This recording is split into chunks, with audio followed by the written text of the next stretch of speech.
Shalom Elohim, haleluya, puji nama Tuhan. Semangat pagi Bapak Ibu Saudara yang dikasihi Tuhan kita, Yesus Kristus. Jumpa lagi bersama saya Pendeta Samuel Mawuntu dalam Renungan Pagi ke 1902 hari. Renungan pagi ini mengudara. Puji Tuhan. Bapak Ibu Saudara yang dikasihi Tuhan, sebelum kita mengawali segala aktivitas kita di pagi hari ini, mari kita buka hari ini bersama Tuhan dengan mendengarkan firman Tuhan. Sebelum kita membaca, mendengarkan, dan merenungkan firman Tuhan hari ini, mari kita berdoa. Minta pimpinan Roh Kudus. Kita berdoa. Bapa di surga, berbicaralah kepada kami semua. Pakai firman Tuhan ini untuk menegur kami, menasihati kami, menguatkan kami, meneguhkan iman percaya kami, dan menuntun kami supaya kami terus berjalan di jalan Tuhan yang benar. Dan pakai firman Tuhan ini untuk memberkati kami semua. Di dalam nama Tuhan Yesus yang adalah firman Allah yang hidup, kami berdoa. Amin. Haleluya. Bapak Ibu Saudara yang dikasihi Tuhan, bersama dengan saya kita akan belajar Alkitab dari kitab Kejadian sampai kitab Wahyu. Mari buka Alkitab kita dalam kitab 1 Raja-Raja pasal 15 ayat 9 sampai ayat 15. Di bawah perikop Asa Raja Yehuda. Demikian firman Tuhan. Dalam tahun ke-20 zaman Yerobeam, Raja Israel, Asa menjadi raja atas Yehuda. 41 tahun lamanya ia memerintah di Yerusalem. Nama neneknya yang perempuan ialah Maakah, anak Abisalom.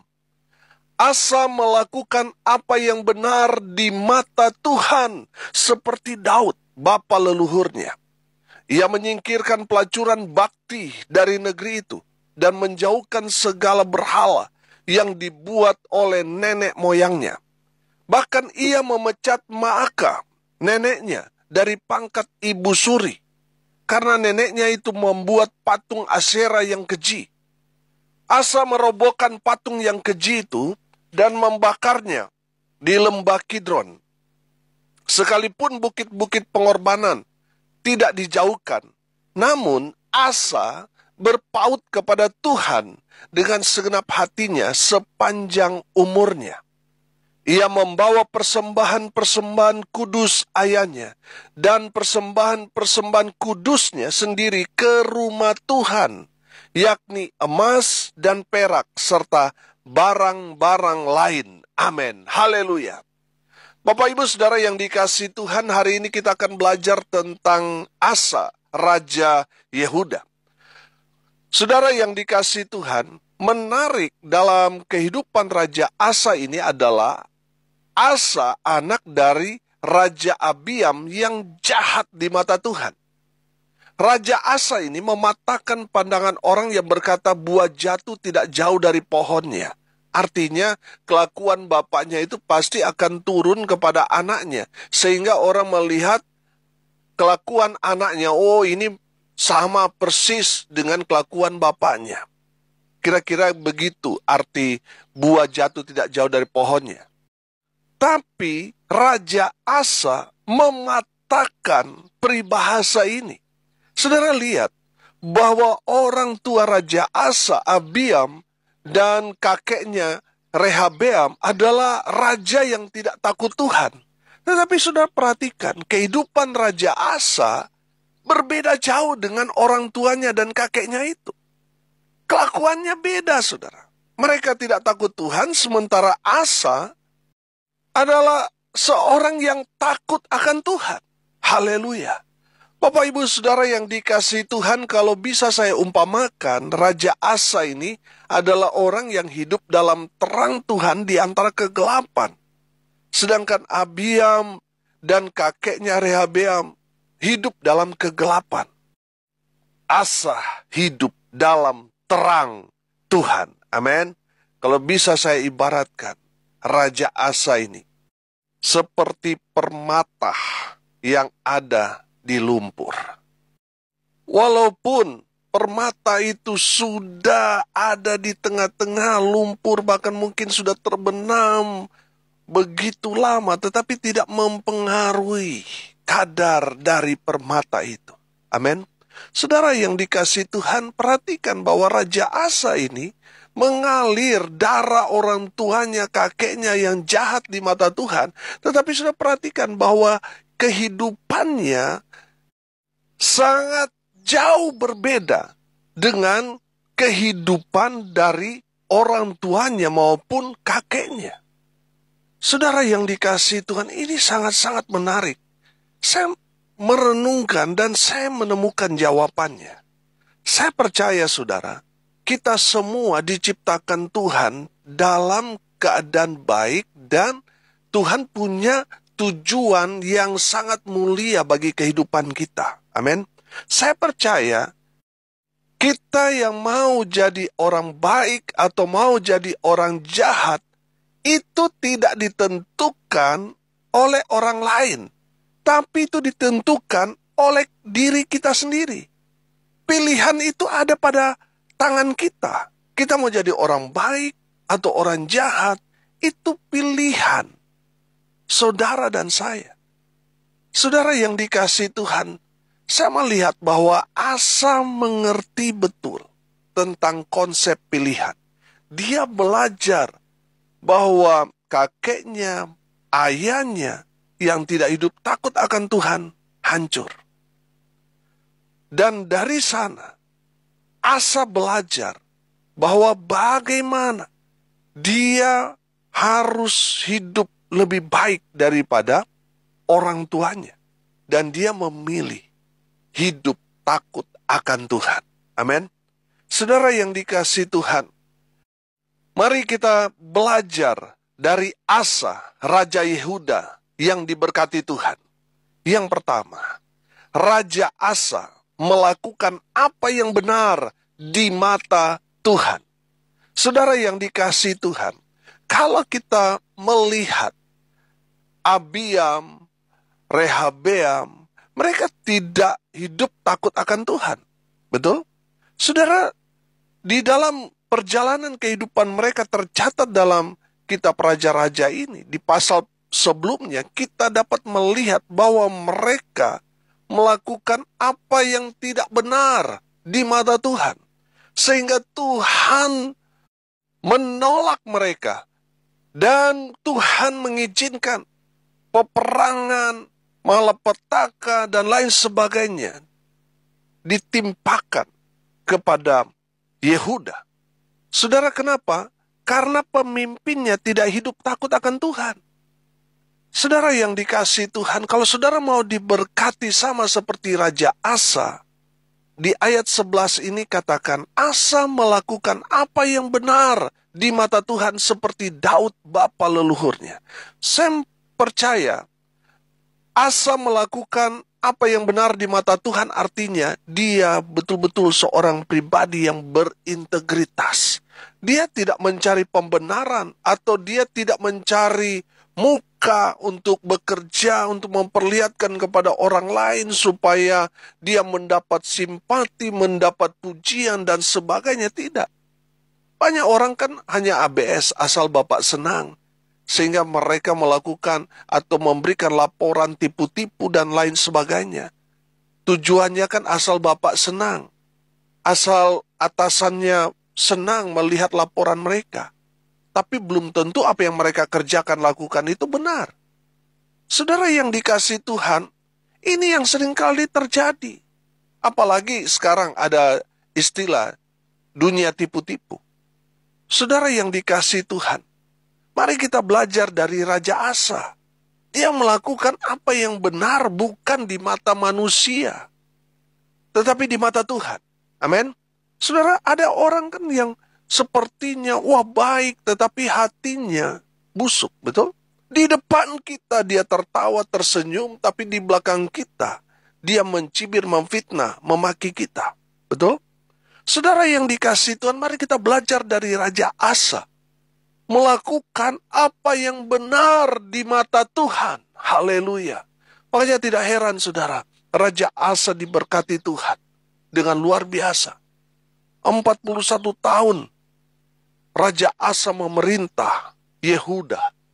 Karena apa? Karena Raja Asa melakukan apa yang benar di mata Tuhan. Haleluya. Yang kedua, Raja Asa tidak mau kompromi dengan dosa. So, perhatikan ayat 12. Ia menyingkirkan pelacuran bakti dari negeri itu dan menjauhkan segala berhala yang dibuat oleh nenek moyangnya. Saudara yang dikasihi Tuhan, kalau kita belajar, kalau ini dibuat oleh nenek moyang, wah ini harus dijaga. Wah ini budaya yang harus dilestarikan. Kita nggak boleh untuk merusaknya atau menghancurkannya. Sebab ini peninggalan dari nenek moyang kita. Ini kalau kita istilahnya hancurkan, wah ini kita kualat. Saudara yang dikasihi Tuhan, perhatikan bahwa apa yang diwariskan nenek moyangnya ini adalah hal yang berbau dosa. Saya perhatikan, ada pelacuran bakti di sana. Artinya ada ritual seks. Dan di situ dikatakan, dan menjauhkan segala berhala yang dibuat oleh nenek moyangnya. Artinya, ada penyembahan-penyembahan yang ditujukan bukan kepada Tuhan, tetapi kepada Allah-Allah lain yang bukan Tuhan. Yang tentunya ini membuat sakit hati Tuhan. So, perhatikan Raja Asa tidak mau kompromi dengan dosa. Dia melihat ini membuat sakit hati Tuhan. Sehingga Raja Asa menghancurkan, menyingkirkan semua berhala-berhala yang dibuat oleh leluhurnya. Saudara yang dikasihi Tuhan, kita tidak boleh kompromi dengan dosa. Sekecil apapun itu, kita sudah belajar dari hamartologi Daud, dosa Daud, sekecil apapun dosa yang dia lakukan, ada konsekuensinya, ada akibatnya. Makanya Raja Asa belajar di sana, bahwa dia tidak boleh kompromi dengan dosa. Saudara yang dikasihi Tuhan, jangan kompromi dengan dosa. Saudara menganggap bahwa ini kan hanya dosa kecil, dosa sepele. Saudara, korupsi 1 rupiah dan korupsi 1 miliar, mungkin bagi pandangan manusia 1 rupiah itu bisa diampuni. 1 miliar itu baru dituntut dalam pengadilan, dijatuhi hukuman. Bagi manusia ada perbedaan. Tapi di mata Tuhan, dosa 1 rupiah dan 1 miliar 1 triliun itu sama. Dosa upahnya apa? Maut, binasa. Nah, saudara, kalau saudara kompromi dengan dosa, itu sama saja saudara bermain-main dengan api. Suatu saat saudara akan terbakar. Jangan kompromi dengan dosa. Yang ketiga, Raja Asa adalah raja atau pemimpin yang tegas. Saya perhatikan ayat 13. Bahkan ia memecat Maaka neneknya dari pangkat ibu suri, karena neneknya itu membuat patung Asyera yang keji. Asa merobohkan patung yang keji itu dan membakarnya di lembah Kidron. Saudara yang dikasihi Tuhan, perhatikan bahwa Raja Asa adalah sosok pemimpin yang tegas. Amin. Dia nggak main-main, saudara.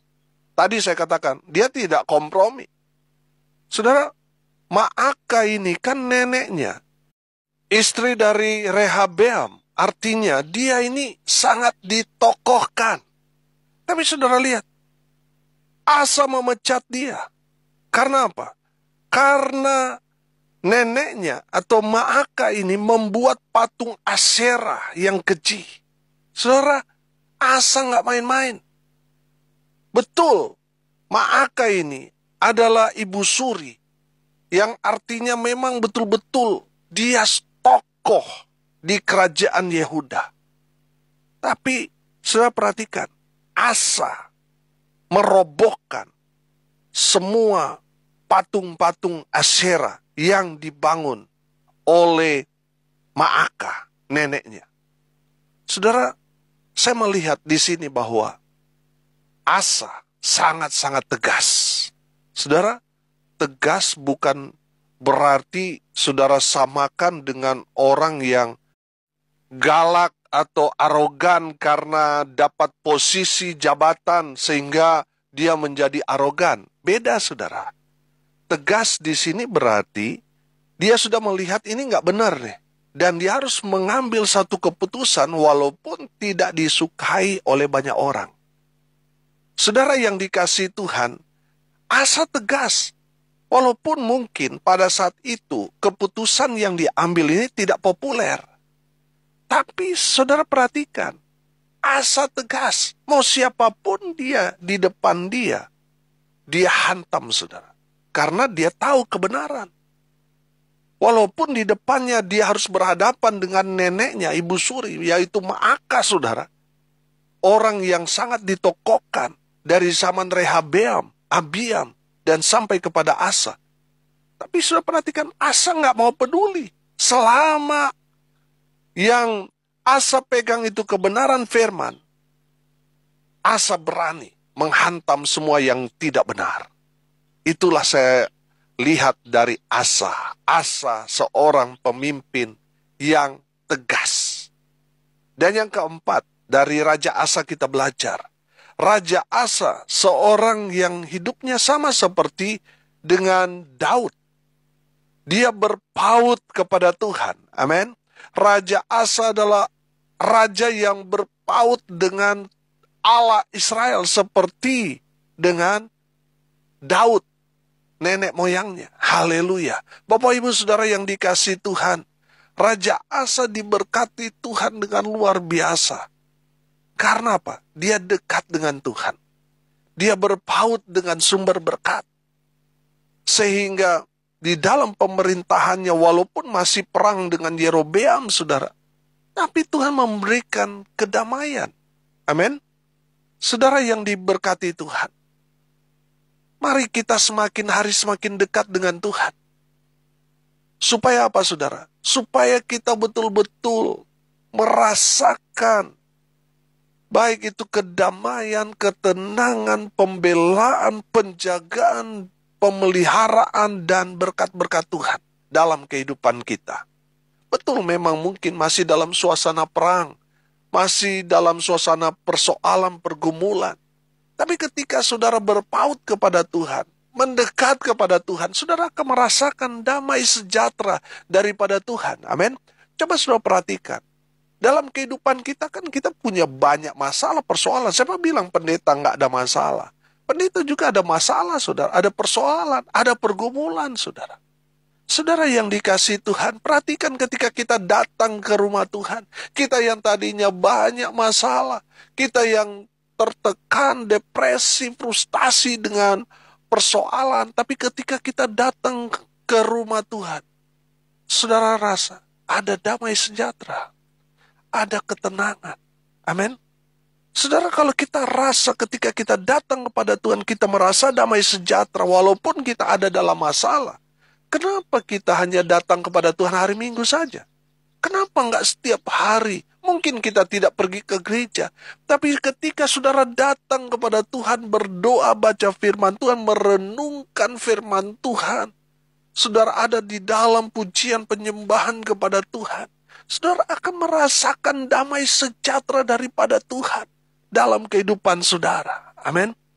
Saudara, ketika saudara dekat dengan Tuhan, oh haleluya, saya percaya saudara akan merasakan perlindungan Tuhan yang heran dan ajaib. Saudara akan melihat Tuhan akan memelihara saudara. Saudara akan melihat Tuhan buka jalan yang selama ini pintu-pintu itu tertutup, Tuhan buka. Amin. Saudara yang dikasihi Tuhan, mari kita semakin dekat dengan Tuhan menjelang hari Tuhan yang semakin dekat ini. Mari kita semakin dekat dengan Tuhan, bukan justru semakin jauh. Saya perhatikan masa-masa pandemi, saudara. Wah, gereja ditutup, semua antusias mau masuk gereja. Tapi setelah sekarang, mulai normal, saudara. Mereka mulai meninggalkan Tuhan. Saudara yang dikasihi Tuhan, mari kita semakin dekat dengan Tuhan. Amin. Karena di saat kita dekat dengan Tuhan, kita merasakan hadirat Tuhan. Kita merasakan berkat Tuhan mengalir dalam kehidupan saudara dan saya. Haleluya. Dan yang terakhir, dari Raja Asa kita belajar di ayat 15. Ia membawa persembahan-persembahan kudus ayahnya dan persembahan-persembahan kudusnya sendiri ke rumah Tuhan, yakni emas dan perak serta barang-barang lain. Haleluya. Yang kelima, Raja Asa memberikan korban persembahan buat Tuhan yang paling terbaik bagi Tuhan Allah Israel. Haleluya. Bapak Ibu Saudara yang dikasihi Tuhan, dari kebenaran firman Tuhan di sini kita belajar bahwa Raja Asa memberikan korban persembahan yang paling terbaik, yaitu emas. Saudara, emas ini kan adalah barang mulia. Emas ini kan melambangkan kemurnian, kemuliaan, ketulusan. Amin. Bapak Ibu Saudara yang dikasihi Tuhan, mari kita mau mempersembahkan. Firman Tuhan katakan persembahan yang hidup apa? Tubuh, jiwa, dan roh kita sebagai persembahan yang hidup, yang berkenan bagi Tuhan. Persembahkan itu hati kita yang murni, hati kita yang tulus. Amin.